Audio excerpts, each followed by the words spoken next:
semua yang ada di rumah, jumpa lagi bersama dengan Ibu Guru. Kali ini kita akan kembali melanjutkan pembelajaran kita. Ibu Guru berharap anak-anak lebih serius dalam belajar dan terus semangat. Oke, sebelum kita memulai pelajaran hari ini, mari kita minta pertolongan kepada Tuhan. Kita berdoa, semua lipat tangan kita berdoa ya. Kami bersyukur Tuhan Yesus untuk anugerah kesehatan yang tak henti-hentinya Tuhan boleh karuniakan kepada kami anak-anak-Mu. Kami bersyukur juga Tuhan, kami boleh kembali diperjumpakan bersama Ibu Guru sekalipun lewat pembelajaran daring. Ya Tuhan, kami memohon kiranya pertolongan-Mu, kiranya Tuhan campur tangan dalam kegiatan belajar kami saat ini, biarlah semuanya boleh terjadi sesuai dan seturut kehendak Tuhan. Karuniakan juga hikmat dengar-dengaran kepada setiap anak didik kami yang ada di rumah. Beri mereka senantiasa kesehatan dan kecerdasan yang asalnya daripada-Mu. Ini doa kami Tuhan Yesus, di dalam nama Tuhan Yesus kami berdoa. Amin.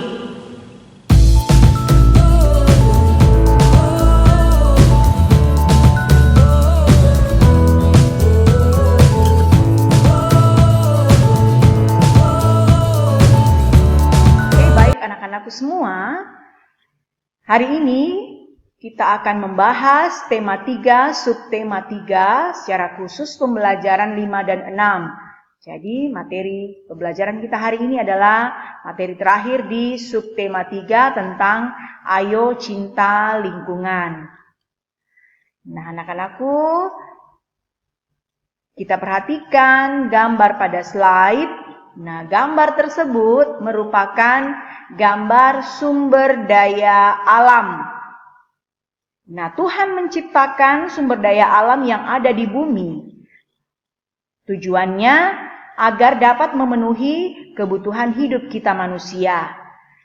Kita dapat memanfaatkan berbagai sumber daya alam yang tersedia, tetapi kita juga harus menggunakannya dengan bijak.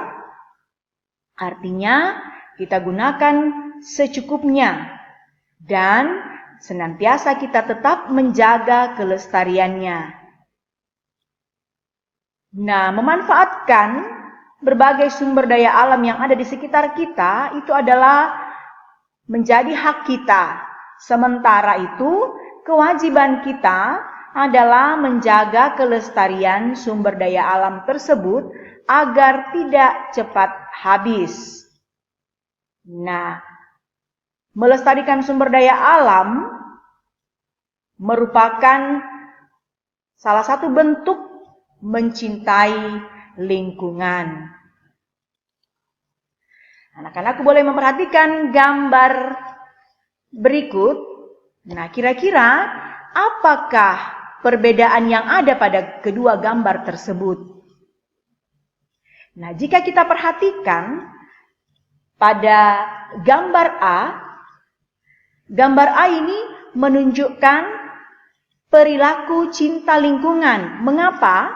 Karena ya kita perhatikan seorang ayah dan anak sedang melakukan penghijauan. Mereka menanam pohon.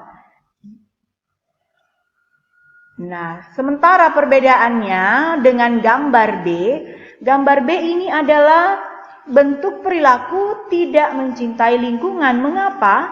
Karena ya orang-orang pada gambar tersebut melakukan penebangan hutan. Ya, mereka menebang semua pohon.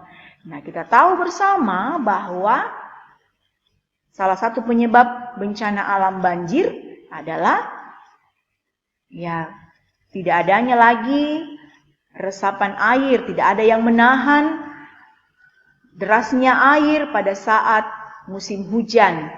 Ya, pohon-pohon ya sudah tidak ada, mereka menebang pohon.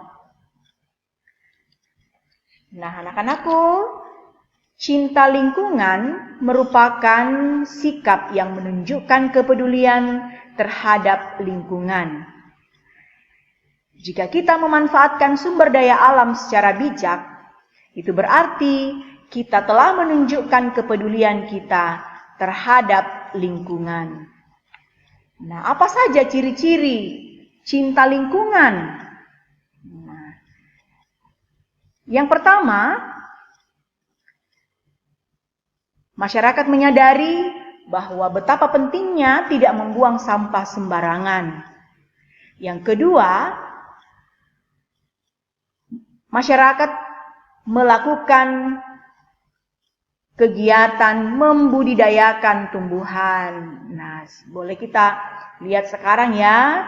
Sekarang ini lagi tren lagi ibu-ibu bahkan pemuda-pemuda sedang membudidayakan berbagai jenis tanaman bunga.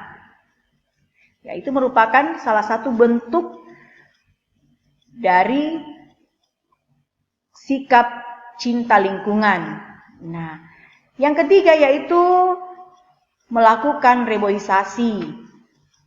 Kemudian yang keempat, tidak melakukan pembakaran hutan.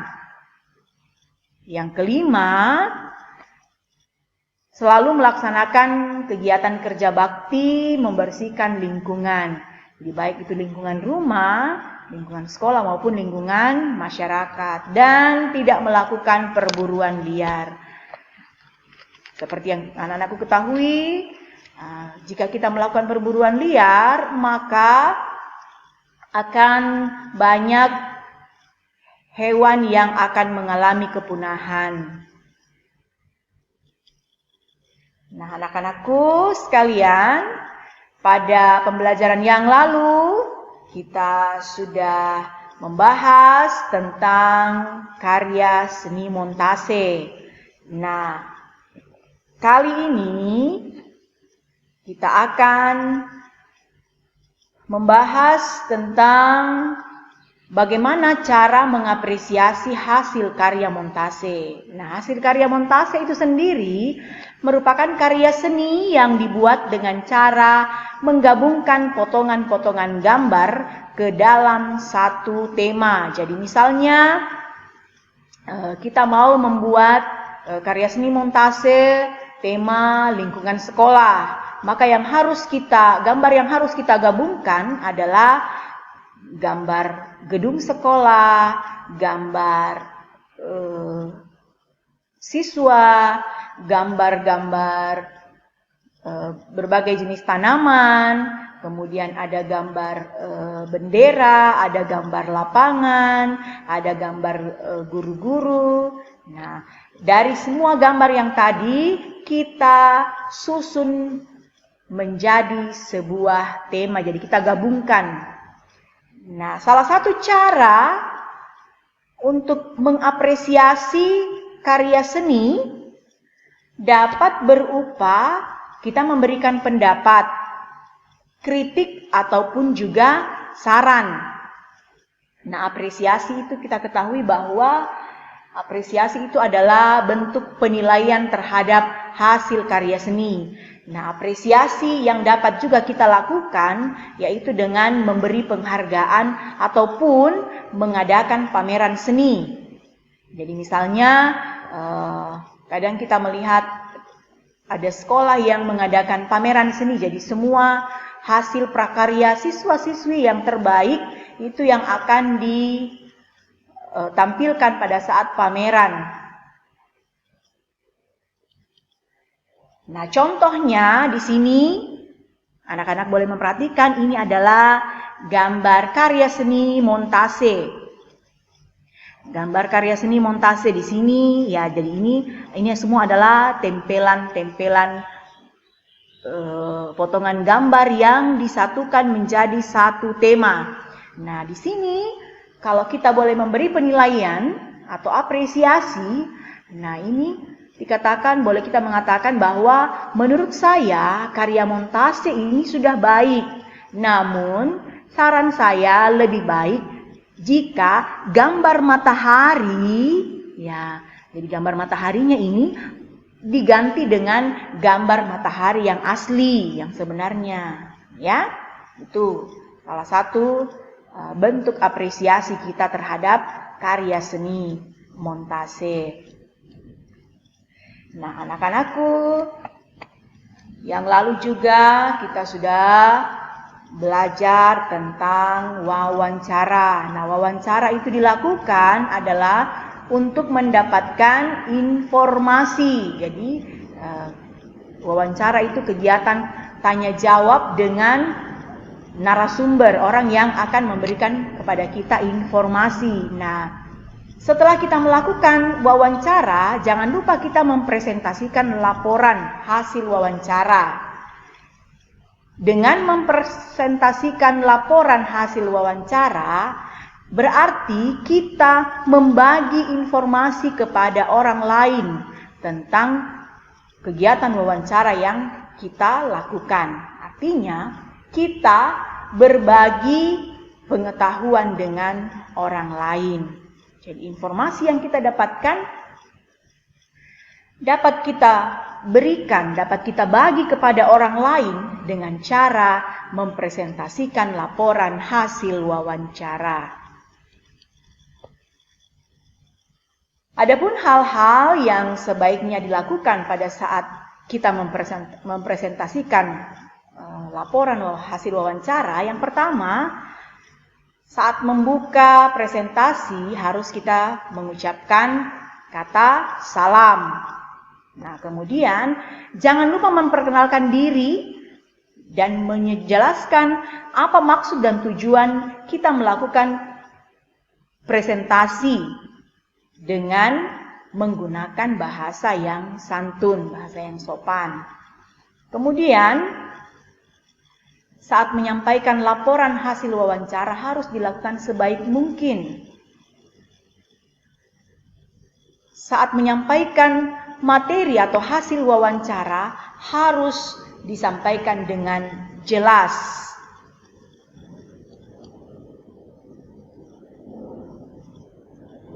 Hasil wawancara yang disampaikan harus menggunakan bahasa yang mudah dipahami oleh orang. Kemudian saat menyampaikan laporan, ya, sesekali memperhatikan orang lain yang menyimak. Artinya saat kita membaca laporan hasil wawancara kita, ya, sekali-sekali perhatiannya kita melihat orang-orang yang menyimak saat kita menyampaikan laporan. Jadi jangan kita hanya membaca terus, sekali-sekali pandangan kita mengarah kepada orang-orang yang menyimak. Kemudian jangan lupa di akhir presentasi, jangan lupa kita mengucapkan terima kasih. Oke, anak-anakku sekalian, tadi di awal pembelajaran kita sudah mengetahui bahwa kewajiban kita adalah menjaga kelestarian lingkungan.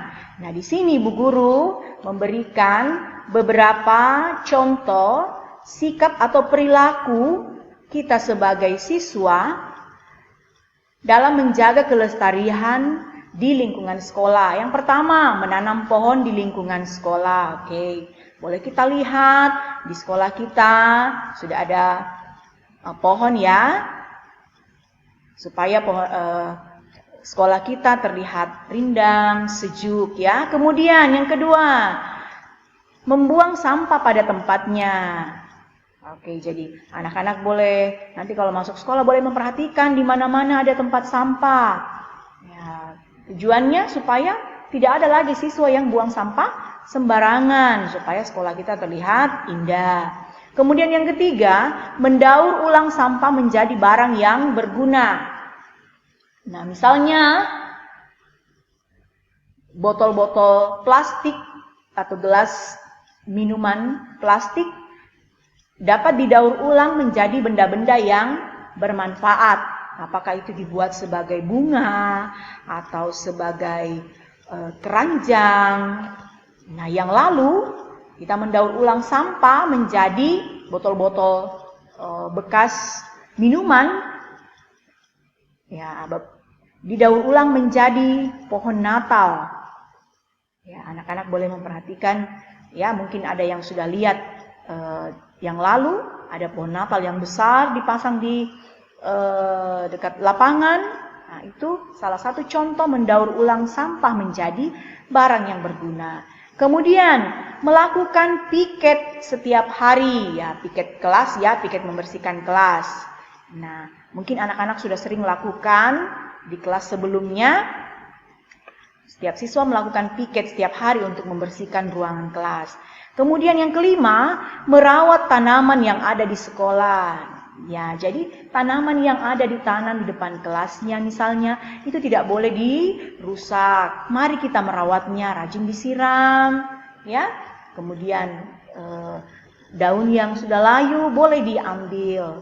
Kemudian yang terakhir adalah merawat semua fasilitas sekolah. Artinya kita jaga itu meja, kursi, bahkan dinding-dinding kelas itu jangan dicoret-coret. Nah, dengan melaksanakan tadi 6 contoh kegiatan ini, itu berarti kita sudah menjaga kelestarian lingkungan sekolah. Baik anak-anak, demikianlah materi yang Ibu Guru sampaikan hari ini. Kiranya anak-anak boleh mengerti, anak-anak boleh memahami setiap penjelasan Ibu Guru. Untuk mengakhiri kegiatan belajar kita hari ini, kembali kita mengucap syukur kepada Tuhan. Kita berdoa. Terima kasih Tuhan Yesus untuk kebaikan-Mu yang boleh terus kami rasakan. Ya Tuhan, saat ini kami boleh menyelesaikan kegiatan belajar kami. Itu semua karena pertolongan Tuhan. Biarlah setiap apa yang sudah disampaikan oleh Ibu Guru kami, boleh kami pahami dengan baik. Dan biarlah Tuhan itu boleh menjadi bekal untuk masa depan kami dalam meraih cita-cita dan masa depan kami. Kami juga senantiasa berdoa Tuhan untuk mama papa kami yang terus setia dan tetap sabar mendampingi kami anak-anak yang belajar di rumah. Karuniakan kepada mereka terus kesehatan ya Tuhan, jaga dan lindungi mereka selalu. Biarlah mereka boleh tetap bersukacita mengajar kami anak-anak. Ya Tuhan Allah Bapa dalam surga, ini doa kami di dalam nama Tuhan Yesus yang adalah Tuhan dan Juru Selamat kami yang hidup. Amin. Demikianlah pembelajaran kita hari ini. Kiranya anak-anak terus boleh